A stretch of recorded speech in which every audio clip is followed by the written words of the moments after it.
Welcome back to Plant Things with Michelle. I'm Michelle, and today I'm going to show you how I make my soil mixture for the majority of my houseplants. If it looks like I'm wearing the same thing as the previous two videos, I do not wear the same thing every day. I've just filmed this video on the same day as the other two, so I filmed 3 videos today. And that way I can have content to give you guys while I'm working. So let's get started. I use 3 different things to make my soil mixture currently. I use ProMix, just regular premium potting soil. Yeah, it just says ideal for potting and repotting. Then my favorite to the mixture is the ProMix Orchid Mix. And then of course, trusty Miracle-Gro Perlite to give it extra airiness and absorb water. So I'll flip you around and then we can get started on making a soil mix. So this soil mixture is good for anything that likes to get dry between waterings. I would say, yeah, it's probably good for cactuses, but mostly like tropical house plants like this. Marble Queen, Pothos, I have my Hoya in this mixture. I have my orchid in a more airy mixture, a Rhaphidophora tetrasperma, a Monstera deliciosa. A lot of the classic tropical house plants can use this as long as it is not supposed to stay damp. So I'm just gonna open up. Okay, so I'm gonna start with the just the regular potting mix. I'm just gonna pour the whole thing in here because I don't have that much left. And I like to base my mix off of how much soil I have in there. I don't have a method to my madness. I just go until it looks like what I want it to look like. This is my like scooping soil to put into plants, mixing things.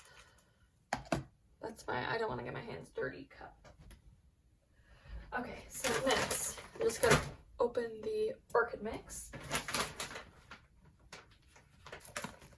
So the orchid mix is really chunky, like it's really big, so I pour it in. Probably put that much in for now. And then I just kind of break up any of like the really big chunks. Okay, these scissors are not good for that. But you can tell which chunks are going to be problematic when potting something, and honestly sometimes I just don't even do this and I just tear them up when it's time to pot a plant. Yeah, let's see what the mix looks like anyway. I don't know why the pieces of this one are seem so much bigger anyway than before, but they probably aren't bigger. It's probably just me. Is there little like charcoal pieces? It kind of looks like there's little like charcoal pieces. That's a good thing. Does it say on there what it has in it?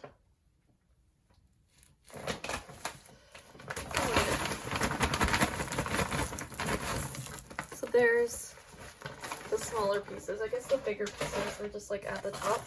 That's the smaller pieces that I like to see. I just want to mix it up really good.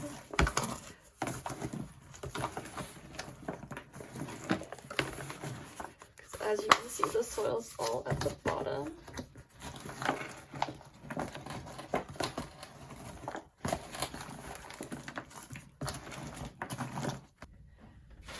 Now we add the perlite. Be careful when using perlite not to breathe in that dust that you see, because it is really bad for you.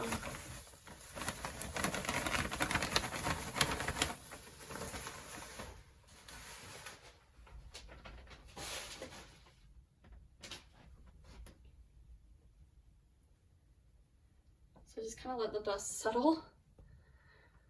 And then mix it in.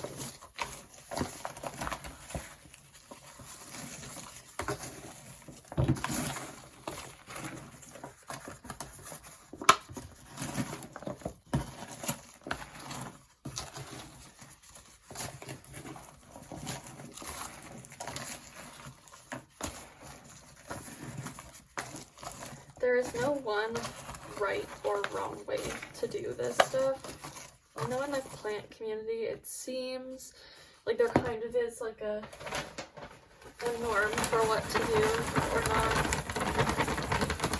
But do you? If your plants are happy and thriving, you do you.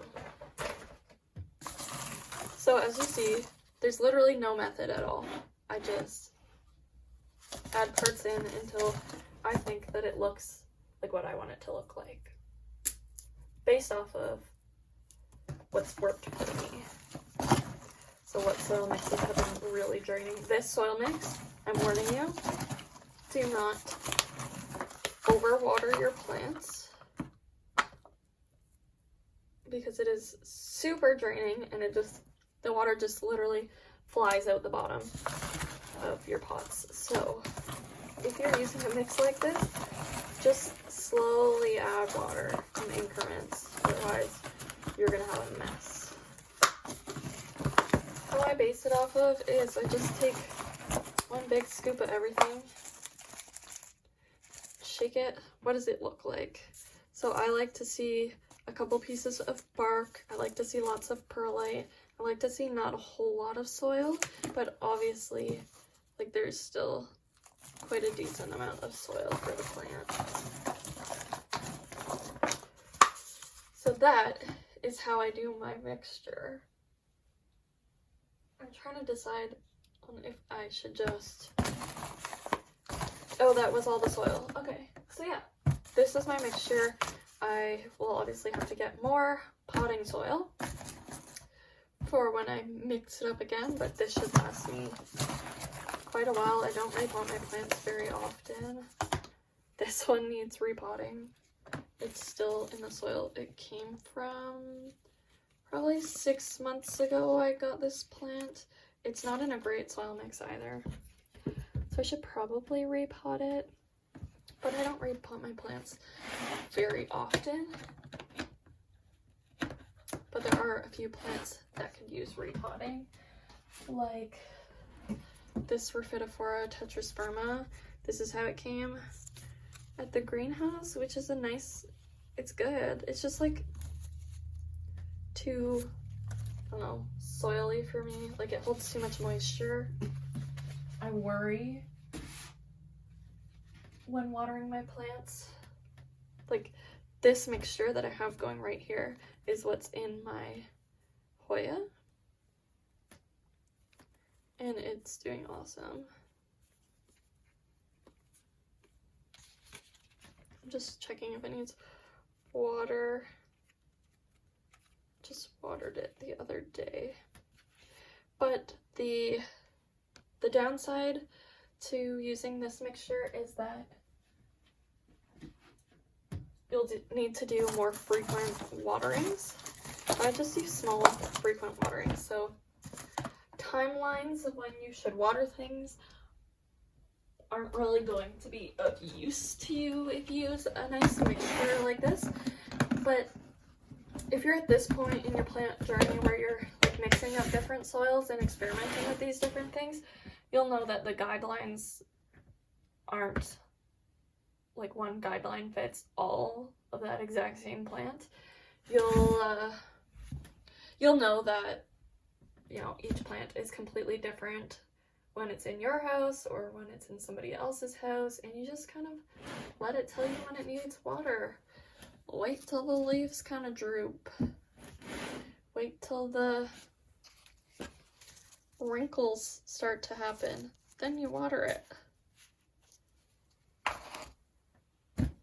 So yeah. Thank you for watching. Don't forget to like and subscribe and leave a comment and let me know what your main soil mixture consists of and how it's been working for you, because I'm always open to trying new things for my plants. Alright, so thank you so much for watching, and I'll see you in the next video.